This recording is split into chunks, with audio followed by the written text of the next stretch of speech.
nih hari ini? Alhamdulillah, baik Pak Riswanto. Ada apa ini Pak Hasin? Sepertinya ada hal yang sangat penting nih untuk diobrolkan. Iya, sebelumnya mohon maaf Pak Riswanto. Hari ini saya mengganggu waktunya Pak Riswanto. Mudah-mudahan Pak Riswanto sedang tidak sibuk dan mau membantu saya. Alhamdulillah ini eh, lagi break ya, tidak ada kegiatan ya Pak Hasin. Hari ini saya sedang santai ya. Memang ada apa ini Pak Hasin? Iya, begini Pak Riswanto. Ya, saya mau ngobrol lah barang 10 sampai 15 menit. Mungkin ini saya sedang bingung Pak. Mungkin dengan ngobrol nanti dengan Pak Ruswanto saya bisa mendapatkan sesuatu yang apa ya, yang bisa mengurangi beban pikiran saya. Iya kalau boleh tahu masalahnya apa ini ya Pak Hasin? Ya, ini Pak, saya mau cerita sedikit dulu Pak. Jadi Oke.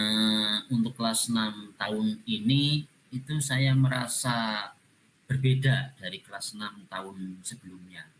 Saya tidak tahu kenapa, seolah-olah anak-anak ini apa ya, rasa kebersamaannya itu tidak ada.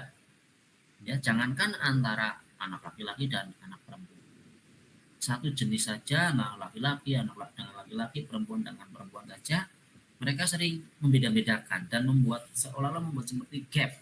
Nah, jadi saat pembelajaran dengan metode belajar kelompok pun mereka ogah-ogahan atau tidak mau saling berkelompok, kecuali mereka sendiri yang memilih.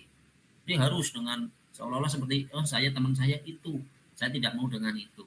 Nah, ini kan membuat saya menjadi bingung sebagai guru kelas 6. Seperti itu, Pak. Itu ya. Jadi Pak Hasin merasa bingung karena di sini murid-muridnya rasa kebersamaannya itu atau di saat kerja sekelompok itu tidak ada kebersamaan ya. Terusan di sini mereka itu walaupun sesama jenis atau malah di situ dua jenis laki-laki perempuan itu tapi mereka itu tidak melakukan itu. Seperti itu ya. Di Iya, sini betul ya Pak sekali, Hasin. Pak. Iya, betul sekali. Jadi mereka merasa individualistik apa ya istilahnya, Oh, iya, iya. ya saya gitu kan, ketika untuk bekerja sama itu sangat susah sekali. Oh iya iya. Tadi kan Pak Hasin mengatakan bahwa murid-muridnya Pak Hasin itu di kelas 6 belum bisa bekerja sama seperti itu kan ya di dalam Iya, pembelajaran. Pak. Betul. Nah, menurut Pak Hasin idealnya murid-murid di kelas itu bagaimana? Ya, kalau idealnya menurut saya ya, mereka itu tidak membeda-bedakan. Mereka mau belajar dengan siapapun, dapat melaksanakan pembelajaran, terutama ya ketika ada tugas kelompok, semuanya bisa secara aktif bersama-sama, bisa berkolaborasi agar dapat menyelesaikan tugas dengan baik, dengan bersama-sama, tidak apa ya istilahnya, tidak sendiri-sendiri seperti itu, Pak. Ngomong-ngomong, ini apa yang sudah Pak Hasin lakukan agar murid-murid bisa kompak bekerja sama menyelesaikan tugas? Ya, sebenarnya saya sudah memasukkan metode pembelajaran diskusi dalam RPP yang saya gunakan untuk pembelajaran agar anak-anak itu bisa aktif. Itu seperti itu, Pak. Jadi Pak Hasin sudah memasukkan metode pembelajaran diskusi. Sudah, Pak. Nah, ini sudah bagus lah ya, karena metode yang diterapkan sudah sesuai dengan tujuan. Namun karakter kerjasama atau kolaborasi itu atau kebersamaan murid belum sepenuhnya muncul seperti itu ya Pak. Iya. Dari skala 1 sampai 10, di mana posisi Pak Hasin sekarang dalam mencapai tujuan? Nah, dari posisi itu mungkin saya baru di skala 5 atau 6 lah, Pak. Oke. Yang Pak Hasin inginkan pada posisi berapa coba? Ya, sebagai seorang guru kan kepenginnya yang sempurna. Namun ya, eh, mungkin sulit. Tapi paling tidak saya menginginkan di posisi 9 lah Pak. Itu seperti itu. Gitu ya. Oke, kira-kira selain metode diskusi, pasti ada cara lain ini.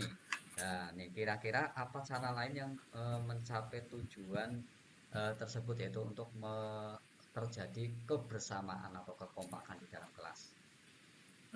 Oh iya Pak, mungkin saya juga berpikir seperti ini. Eh, jadi selain saya memasukkan apa ya kegiatan di RPP tadi, saya juga harus memotivasi murid sebelum pembelajaran. Nah, saat pembelajaran juga saya akan menerapkan penilaian sikap. Saya tekankan di dalam akhir kegiatan refleksi nanti saya juga akan melakukan terkait sikap dan apa ya memberikan apresiasi terhadap murid yang menjaga kebersamaan. Mungkin Oke, seperti itu. berarti itu yang dilakukan saat pembelajaran di dalam kelas seperti itu Dalam ya. kelas. Nah, Iya. sekarang kalau pembelajaran di luar kelas bagaimana? Kalau di luar kelas, ya saya mungkin bisa apa ya nanti saya akan mengadakan semacam kegiatan beregu tentunya dalam kegiatan ekstrakurikuler baik dalam ekstrakurikuler pramuka maupun ekstra yang lain yang ada di sekolah kami dan mungkin saya akan sering mengadakan permainan-permainan untuk mengenalkan teman yang teman lebih dekat lagi permainan-permainan yang berkelompok sehingga nanti akan melibatkan banyak teman itu mungkin seperti itu kalau di luar pelajaran. Oh, bagus sekali. Coba kayak apa permainannya, Pak Hasim? Coba ada Hmm, salah satu diperagakan. ya mungkin ada permainan sekarang kan banyak sekali permainan-permainan zaman dulu yang sudah ambil guna misalkan seperti gobak soto atau ya termasuk apa ya kalau zaman kita ya kasti apa ya yang sudah ambil guna. Nah, itu adalah permainan-permainan di luar pelajaran, Mhm. tapi bisa kita lakukan dengan membentuk kelompok atau tim baru. Nah, misalkan di dalam ekstrakurikuler pramuka, kan ada banyak sekali jenis permainan di pramuka. Nah, mungkin dengan apa ya nanti ya saya berpikir dengan oh ya dengan ada nilai atau reward anak akan lebih tertarik. Itu dalam apa ya? Mungkin saya berencana seperti itu nanti di luar pelajaran. Bagus sekali. Berarti nanti malah di situ juga mengadopsi dari permainan-permainan tradisional seperti itu ya, Pak Hasim ya. Iya, iya, Ya, betul sekali. luar biasa sekali ini idenya Pak Hasim. Kira-kira apa rencana untuk mencapai tujuan tersebut, Pak? Nah, Misalnya Pak Hasim. ya dari rencana itu saya jadi terpikir sekarang ini kalau dapat mendapat pencerahan ini saya berpikir saya akan memasukkan motivasi sebelum kegiatan sebelum inti pembelajaran. Jadi saya akan memberikan motivasi ya motivasi sebelum kegiatan inti pembelajaran. Nah, saya akan menginformasikan kepada anak bahwa sikap kerjasama yang baik itu merupakan bagian dari penilaian selain ada penilaian pengetahuan dan juga penilaian keterampilan. Nah, nanti serta di akhir akan ada refleksi tentunya. Tidak lupa nanti saya juga apa ya ketika di luar pembelajaran saya akan mengadakan kegiatan atau permainan-permainan beregu untuk melatih kerjasama kelompok anak-anak. Mungkin seperti itu, Pak. Luar biasa rencananya ya. Terus untuk rencana itu kira-kira membutuhkan waktu berapa lama ini untuk Pak Ya, Hasim? karena ini kan tahun ajaran baru dan belum dimulai. Ya dalam 1 bulan ke depan, insya Allah saya sudah melaksanakan kegiatan ini sambil setelah MPLS dan saya akan memulai memasukkan apa yang saya rencanakan tadi ke dalam RPP dan pembelajaran di kelas saya. Mungkin seperti itu nanti. Oke, berarti 1 bulan ke depan lah ya, ini akan Iya, dilakukan kurang oleh lebih. Pak Hasim. Oke. Terus apa ini komitmen dari Pak Hasim terhadap rencana aksi tersebut? Ya, tentunya agar sesuatu itu terdokumentasi dan tidak lupa bagi saya akan membuat karena bagi guru kan mungkin pegangannya adalah sebuah RPP atau di kurikulum Merdeka ini ya modul ajar. Saya akan membuat RPP atau modul ajar itu nanti dengan menitik beratkan metode diskusi dengan penilaian diutamakan pada ada penilaian sikap, berikutnya ada penilaian keterampilan dan pengetahuan. Tentunya diawali dengan memberikan motivasi pada saat pembelajaran minimal dalam waktu 1 bulan ke depan lah. Dan apa namanya nanti di luar pembelajaran ada permainan atau kegiatan-kegiatan untuk melatih kebersamaan. Ya seperti itu. Oke, luar biasa. Terus kira-kira ini siapa yang akan membantu Pak Hasin merencanakan pembuatan RPP dan tadi yang sudah Pak Hasin rencanakan itu? Ya, tentunya nanti saya akan menyusun RPP sendiri dulu. Setelah tersusun sebagai bahan pertimbangan nanti saya akan meminta bantuan kepala sekolah dan teman sejawat untuk mengoreksi RPP saya. Apabila ada yang perlu ditambahkan ya nanti saya akan terima masukan dari teman atau atasan atau siapapun yang bisa membuat rencana saya menjadi lebih baik dan berhasil. Luar biasa ini nanti melibatkan semua pihak di sekolahan untuk bisa berkolaborasi seperti itu ya Pak Hasin ya. Iya, Menurut Pak Hasin, apa yang sudah didapatkan dari percakapan kita hari ini?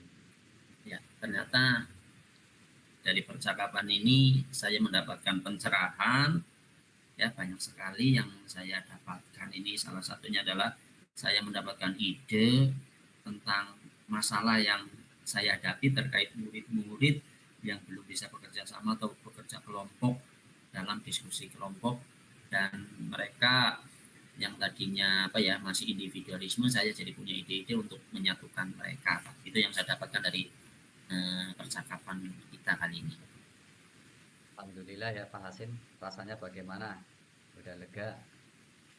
Ya, saya merasa lebih tenang. Ya, bersyukurlah saya bisa punya teman, bisa punya apa ya namanya, saya bilang coach gitu ya, coach mengcoachi saya sehingga saya mendapatkan solusi dari apa yang saya pikir tadinya nggak mungkin ini susah, ternyata setelah dengan berbicara saya mendapatkan sesuatu yang lebih baik lagi. Ya, Itu perasaan luar saya biasa. seperti itu.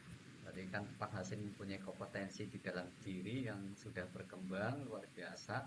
Semoga ini Pak Hasin sudah bisa mendapatkan manfaat ya dari percakapan ini. Mudah-mudahan rencana Pak Hasin ke depan akan mendapatkan hasil yang memuaskan, yang sesuai dengan yang Pak Hasin harapkan.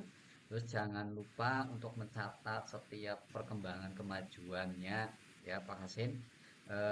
Nantinya bisa dijadikan refleksi serta untuk contoh rekan sejawat lainnya. Oke, Pak Hasim.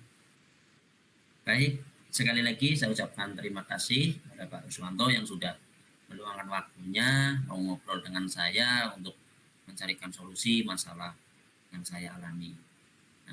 Dan saya mohon maaf